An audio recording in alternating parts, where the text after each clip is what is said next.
Hey everybody, this is Dream, and today we have a 7-game NBA slate. We have a lot of injuries today, so we got a lot to look at from that perspective, but overall, we do have a pretty good slate. The Knicks over the Clippers, the Suns over the Pistons, Chicago over Portland, Oklahoma City over Houston, Milwaukee over Miami, Golden State over Dallas, and Denver over Atlanta. So overall, it's a pretty interesting slate. Lots of injuries, like I said. There's lots of value on the slate for DraftKings. I will only be doing DraftKings today, so do keep that in mind. But overall, this slate looks really interesting. I think that it's going to be relatively high scoring as a result of the value plays. And unlike yesterday, where some of the value plays kind of stunk it up, I think it's a better opportunity for a good slate here. So let's go ahead and get started. For the Phoenix Suns, Booker is out, Payne is out, and Shamet is out. That helps Chris Paul, Ayton, and Bridges. For the Pistons, Cunningham is out. Bagley is out and Joseph is questionable. Obviously, if Joseph misses, that would give a boost to Burks.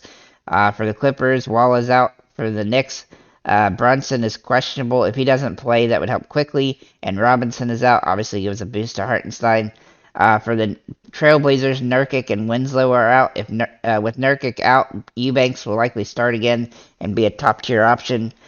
For the Bulls, Javonte Green, Caruso, and Pat Williams are all questionable or out. Sorry, uh, ja- Javonte Green is out. Caruso and Pat Williams are questionable. Sorry about that, guys. And with those two guys being questionable, that would open up a little bit for Dragic. But with Pat Williams being questionable, that really doesn't have much effect, I don't think, outside of maybe helping DeRozan get a couple extra minutes.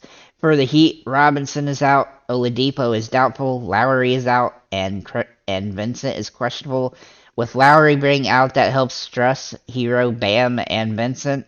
Obviously, if Vincent doesn't play, then Struss and Hero would definitely take a huge amount of usage away from the guard positions, with there not being hardly any guards available besides them. With the Bucks, Portis continues to be out. That just helps Connaughton and out mostly.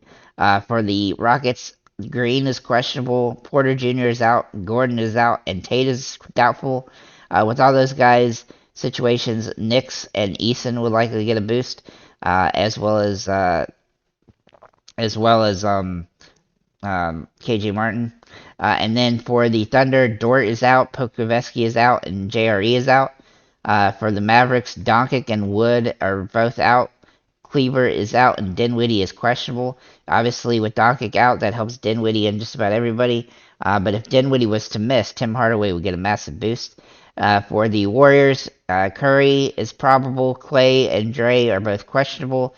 If Clay Thompson misses, Jordan Poole would become a interesting option, and if Draymond Green misses, that would give a boost to Kuminga as well as some of the other bigs on their team. And then for the Nuggets, Jokic and Gordon are both questionable. If Jokic misses, he would give a huge boost to Porter Jr., Murray, and Pope, as well as Brown. And if Gordon misses, that would give a boost to Pope and Brown Jr. So we'll have to wait and see on a lot of that injury report. There's a lot of injuries today. Excuse me, but overall, we still have a really good slate here, and I think it's a very viable slate. So let's go ahead and get started in this particular one.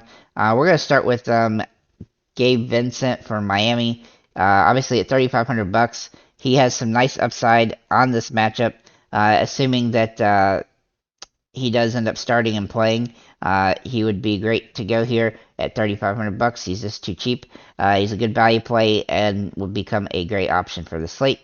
Josh Green for Dallas also looks really good today. He has played really well lately with Wood out, and now with Doncic out, he should even get some more upside as a result. And his price is still pretty good for what he can do here. Obviously, if Dinwiddie plays, it really doesn't affect him either way. But if Dinwiddie does not play, he would also get a slight extra boost from that even. Then we're going to look at Dinwiddie for Dallas, who has played extremely well with Wood and Doncic out this season. He has absolutely top tier upside if he ends up playing, but we will have to wait and see. Apparently, he has a right knee injury, so it's going to have to, that is problematic for basketball. But if he does play, he will be a must start at this price because he'll have 50 fantasy point upside. Then we're going to look at Tim Hardaway Jr. Now, he is kind of dependent on what happens with Dinwiddie. I mean, Tim Hardaway Jr. does get a big boost because of Doncic and Wood both being out, but with his price point, he has a little bit of upside with if Dinwiddie plays, but he has a lot more upside if Dinwiddie ends up being out. Then we're going to look at Drew Eubanks for Portland. He has some nice upside today with the situation in Portland. Now, yesterday he got into foul trouble and that hurt him, but I expect him to bounce back and not have the same problem again and only play 17 or 18 minutes. He has some good upside in this situation, and so his price actually went down from yesterday. Then we're going to look at Max Stress for the Miami Heat against Milwaukee. Obviously, not the most likely matchup, but liked matchup. But overall, Miami only has a few guards that are even going to be playing today, and he is one that's pretty much locked in to go. So he will be a great option based on his price and his upside in this matchup. He could have a 10x day in this situation. Then we're going to look at DeAndre Ayton. Now, he does kind of feel trappish today. He's got a great matchup. He's got a lot of guys out for his team. He's playing a good team that doesn't know how to play defense, but it does feel a little bit like a trap. He does have a high floor or high ceiling rather, and a low floor. So that's kind of where I sit with him. I don't love him, but I also like him a lot because of the situation. Then we're going to look at Jalen Duren, who's played extremely well this season for Detroit. He's still also a little bit risky, but if you just need to save money at center, he would be somebody to take a look at. He's a little risky because he's going up against DeAndre Ayton. Now, he hasn't really played as a starter against Phoenix this year, but he's had some good games against some tough inside present type teams like Milwaukee and Chicago and even Golden State. And so I don't really see this as a deterrent necessarily. Since he's been starting, he's played really well, and so his price point is still pretty good here. Then we're going to look at Knicks for Houston.